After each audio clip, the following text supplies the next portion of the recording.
I was 23 when I watched Johnny Cash commit career suicide in a recording booth. And the question I've carried for 60 years is this. If you know the cost of speaking up will destroy you, and you pay it anyway, did you really have a choice? Or were you already broken by what silence demands? I worked at Columbia Studios in Nashville through most of the 60s, mostly night sessions, mostly fetching coffee and coiling cables. I wasn't anybody. But I was there the week John picked up Peter Lafarge's song about Ira Hayes, the Pima Marine, and decided the whole industry could go to hell if it didn't want to hear it. That decision cost him everything the charts had given him. I'm telling this now because the Bitter Tears album just turned 61, and every issue writes the same comfortable lie, that Cash was brave, that the song mattered, that courage won. Nobody writes what it actually cost him, or what he said to me in the hallway after the label told him they wouldn't promote it. That part I kept to myself until the people who could get hurt were gone. So here's the question again, Sharper. What do you owe a dead man whose story could save you and telling it will kill everything you've built? I'm in a rent-controlled apartment in East Nashville now. Same windows I've had since '79. The radiator ticks every morning like a countdown. I still have the track sheet from the Bitter Tears session, August '63, coffee-ringed and folded in a box under my file cabinet. I've taken it out 5 times in my life. Twice I almost threw it away. The reason I can't is written in the margin in John's handwriting. A single question he didn't ask out loud during the session, but scrawled while the engineer rewound the tape. Who pays when no one listens? The night the session was supposed to happen, I showed up at the studio around 6. John was already there, which was unusual. He liked to arrive exactly on time, not early, not late, like punctuality was a form of control when everything else was chemicals and chaos. But that night he was sitting in Studio B with the lights still off, holding the lyric sheet for Ira Hayes in both hands, like it was a subpoena. The rest of the players started filtering in: Luther Perkins, Marshall Grant, the usual suspects. Nobody said much. There was a feel in the room like the air before a thunderstorm, when you know the temperature's wrong but you can't name why.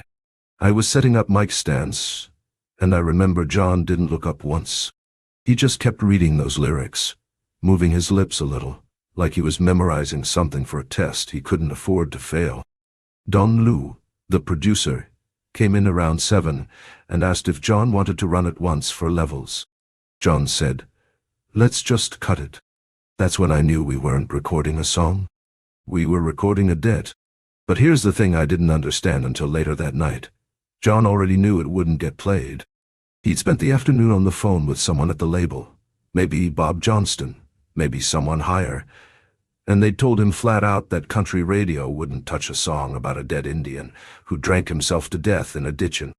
Too political, too uncomfortable, too much.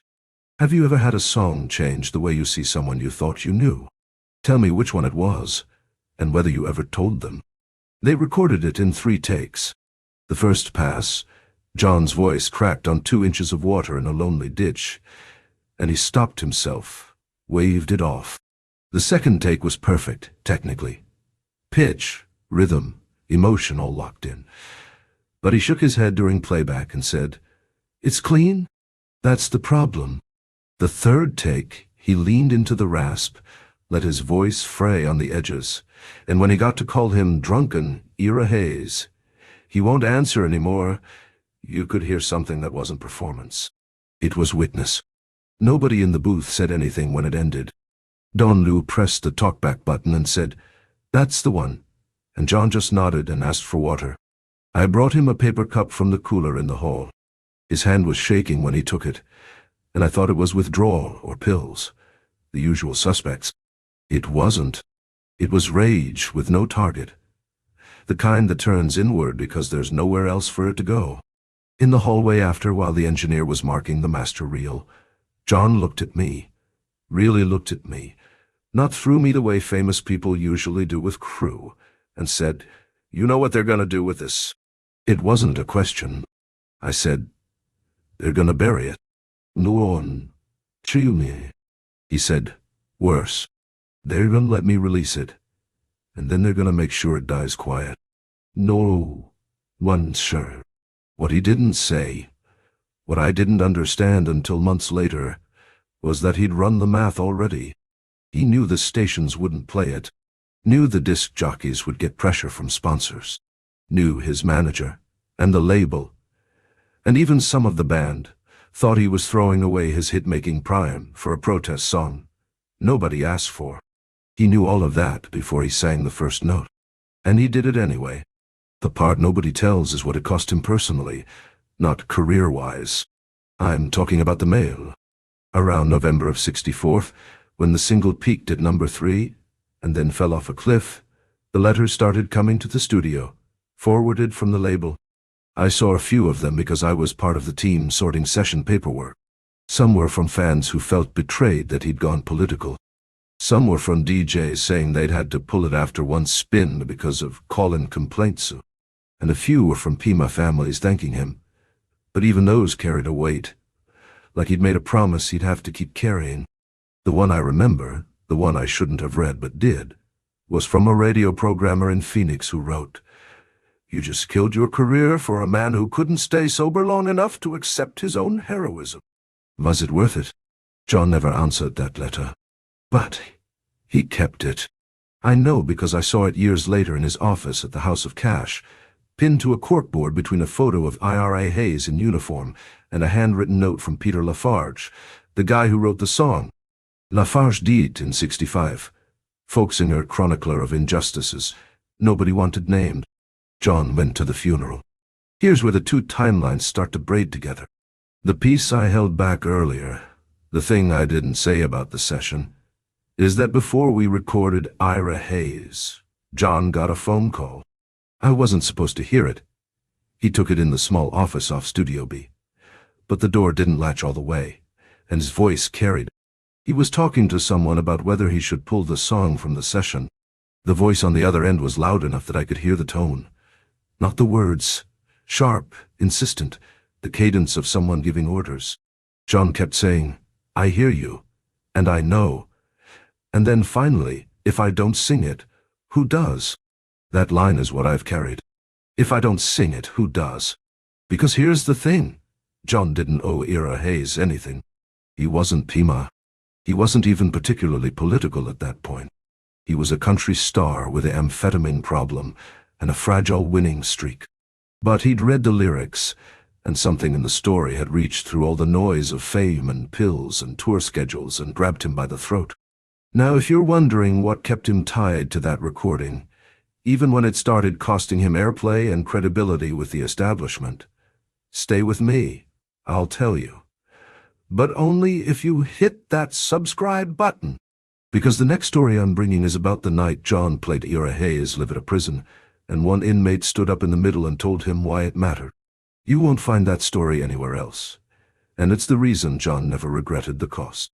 The mythology says Johnny Cash was always the man in black, the outlaw, the voice for the voiceless. But in '63, he was still fighting to be taken seriously by Nashville, still chasing crossover hits, still trying to prove he was more than a rockabilly singer who got lucky.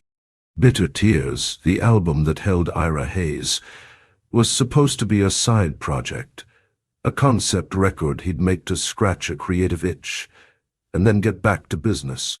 Instead, it became the line in the sand. When country radio refused to play it, when the label deprioritized promotion, when the industry basically said, "Stick to love songs and trains," John did something nobody expected. He took out a full-page ad in Billboard calling them out. I wasn't involved in that decision, but I heard about it the morning the ad ran.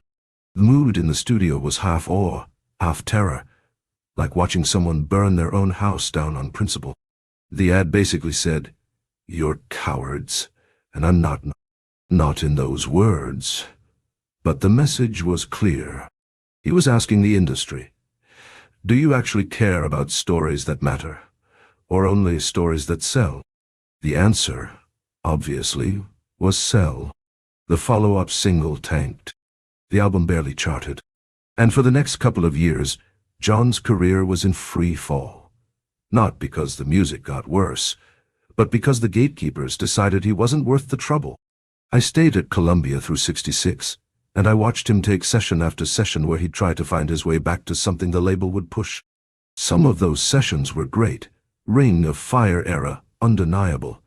But you could see the gap growing between the man who recorded Ira Hayes and the man the industry wanted him to be. In '67 I moved to a different studio, lost touch with the day-to-day, but I kept the track sheet. I kept it because the question John wrote in the margin never got answered.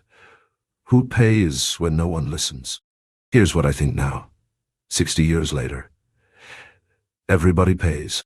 Ira Hayes paid with his life, dying drunk in a ditch because the country that used him as a symbol couldn't be bothered to see him as a man.